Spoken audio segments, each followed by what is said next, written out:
आज की हमारी कहानी मध्य प्रदेश में रहने वाले आकाश की है। दरअसल में आकाश उस रात जो था अपनी बाइक से घर लौट रहा था। देर बहुत हो चुकी थी। तो यहाँ पर आकाश जो था जब अपनी बाइक चला रहा था तो अचानक से ही उसकी बाइक में खुद ब खुद जो थे ब्रेक लग गए। वो अपनी बाइक से उतरा और अपनी बाइक को चेक करने लगा और देखने लगा कि आखिर अचानक से खुद ब खुद कैसे ऐसा हो सकता है। तो जब वो अपनी बाइक को देख रहा था तभी अचानक से उसने देखा किसी के खांसने की आवाज़ उसके कान में पड़ी। तो जब वो यहाँ वहाँ देखता है तो उसने पाया कि एक बूढ़ा आदमी एक छोटे से बच्चे को लेकर टहल रहा था। तो उसने उनको देखा और फिर वापस से अपनी बाइक को ठीक करने में लग गया। तभी उसने देखा कि अचानक से ही वो जो बूढ़ा आदमी था वो चीखने लगा। तो जैसे ही वो उसने देखा तो उसने देखा कि वो बूढ़ा आदमी जो था चीख रहा था। तो वो अचानक से उसके पास पहुंचा और पूछने लगा कि क्या बात है बाबा, आप इतना चीख क्यों रहे हो। तो उसने कहा मेरे साथ जो बच्चा था वो कहीं खो गया है, अभी तो मेरे साथ था, अचानक से पता नहीं कहाँ चला गया। तो आकाश ने यहाँ पर पूछा, अच्छा बाबा आप मुझे बताइए किस ओर गया है वो, मैं देख कर लाता हूँ। तो बूढ़ा बाबा जो था उसने सामने की ओर इशारा किया। सामने की ओर चारों ओर अंधेरा सा था। तो यहाँ पर जो आकाश था वो अपनी बाइक को वहीं छोड़कर और उस बूढ़े बाबा को भी वहीं ठहराकर जो था उस दिशा में आगे की ओर चला गया। जब वो जाने लगा तो उसने देखा कि सामने की ओर एक घना जंगल था और उस घने जंगल से बच्चे के रोने की आवाज़ आ रही थी। वो बच्चा करीब 4 साल का रहा होगा।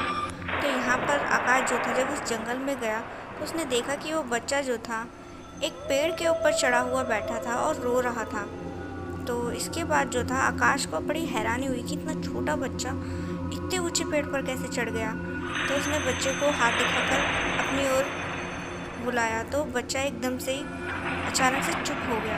आकाश ने उस बच्चे से कहा, बेटा मेरे पास आओ, मैं तुम्हें कुछ नहीं करूँगा, वहाँ तुम्हारे दादाजी तुम्हें बुला रहे हैं। तो उस बच्चे ने कहा, तुम यहाँ से चले जाओ, नहीं तो दादाजी तुम्हें नहीं छोड़ेंगे, वो सबको मार देते हैं, तुम्हें भी मार देंगे, वो बहुत बुरे हैं। तो इसके बाद जो था आकाश एकदम से हैरान हो गया, इतना छोटा बच्चा अपने दादा के बारे में ये किस तरीके की बातें कर रहा है। तभी जो था वो बच्चा एकदम से शांत हो गया। तो यहाँ पर जो आकाश था एकदम से उसने पीछे मुड़कर देखा तो देखा कि वो बूढ़ा बाबा जो था उसके पीछे खड़ा था और उसके चेहरे पर एक भयानक सी मुस्कान थी।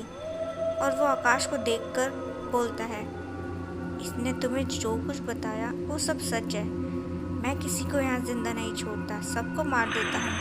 और फिर इसके बाद जो था वो बूढ़ा आदमी अचानक से हंसने लगा और साथ ही साथ वो बच्चा भी ज़ोर ज़ोर से हंसने लगा।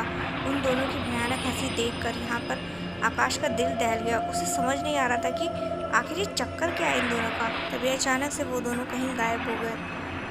आंखों के आगे से उन दोनों को यूं अचानक गायब होता देख आकाश के पैरों तले की ज़मीन खिसक गई। उसे इतना समझते हुए देर नहीं लगी कि ये दोनों जो हैं कोई बुरी भटकती हुई रूह है और जो अब आकाश को शायद जान से मारने के पीछे पड़ी है। तो आकाश जो था तुरंत ही उस जंगल से बाहर निकलने लगा। तो तभी उसने पीछे से किसी की आवाज़ सुनी। तो जैसे ही वो पलटा तो उसने देखा कि वहाँ पर जो था एक भयानक शेर खड़ा था। उसे अपनी आंखों पर विश्वास नहीं हो रहा था। वो शेर को देखकर घबरा गया। तभी अचानक से ही उस शेर ने उसी बूढ़े आदमी का रूप ले लिया और वो बूढ़ा आदमी जो था आकाश की ओर बढ़ने लगा।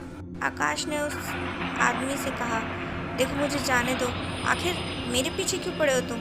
इस पर उस बूढ़े बाबा ने कहा, अक्सर तुम्हें इस रास्ते से आते जाते देखता था, कई बार तुम्हारा शिकार करने की सोची, लेकिन कभी तुम मेरे हत्थे नहीं चढ़े, लेकिन आज तुम मेरे हाथ आ गए हो तो मैं तुम्हें यहाँ से ज़िंदा वापस नहीं जाने दूँगा। तो आकाश जो था वो बहुत घबरा रहा था। उसे समझ नहीं आया कि अब क्या किया जाए। तभी जो था वो बूढ़ा आदमी जैसे उसकी ओर बढ़ने लगा और उसने आकाश को टच किया तो अचानक से उसे झटका लगा। दोनों ही ये बात समझ नहीं पाए। तभी उन्होंने देखा कि आकाश के गले में कुछ था। तो जैसे ही आकाश ने उस चीज़ को देखा, ये कुछ और नहीं बल्कि भगवान का एक पवित्र लॉकेट था। तो उसे देखकर वो समझ गया कि अब जो है यही चीज़ उसे उस बूढ़े आदमी से बचा सकती है। तो जैसे ही वो वहाँ से भागा तो वो जो बूढ़ा बाबा था उसके पीछे जाता है, लेकिन वो ज़्यादा दूर तक उसके पीछे नहीं भाग पाया और आकाश उस रोज़ अपनी बाइक को वहीं छोड़ वहाँ से बचकर निकल गया।